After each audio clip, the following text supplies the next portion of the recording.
x2 అవుతుంది. ఈ x2ది 1 into ఇది -8x1. సరే వచ్చింది.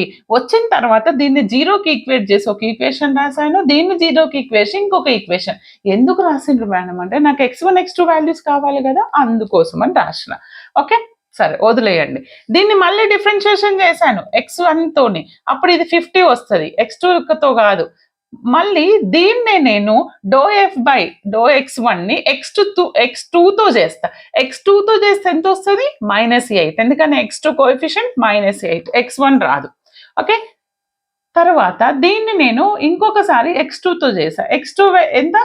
2 వస్తుంది. అర్థమైంది కదా, డిఫరెన్షియేషన్ మీకు వచ్చు నాకు తెలిసి, రాకపోతే కొంచెం స్లోగా వినండి అంతే.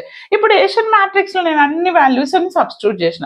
కొంతమంది అయితే ఇందులోంచి 2 కామన్ తీసి 25 -4 -4 1 అని రాస్తారు. అలా కూడా రాయొచ్చు, అంటే సింప్లిఫికేషన్ అంతే.